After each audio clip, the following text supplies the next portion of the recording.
ଗ୍ରାମର ପୁରୁଣା ସାହିରେ 19ତମ ବାର୍ଷିକ ନାମଯଜ୍ଞ ପାଳିତ ହୋଇଛି।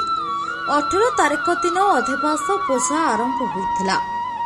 19 ତାରିଖରେ ଅଷ୍ଟପ୍ରହର ନାମଯଜ୍ଞରେ ଯୋଗ ଦେଇଥିଲେ ସମାଜସେବୀ ରାମଚନ୍ଦ୍ର ପାତ୍ର ଓ ପୌର ଅଧ୍ୟକ୍ଷା ଶ୍ରୀମତୀ ଜୟନ୍ତୀ ପାତ୍ର ପୂଜାର୍ଚ୍ଚନା କରିଥିଲେ।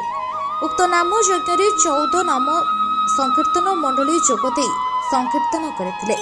ଭକ୍ତମାନଙ୍କ ପାଇଁ ପ୍ରସାଦ ସେବନର ବ୍ୟବସ୍ଥା କରାଯାଇଥିଲା।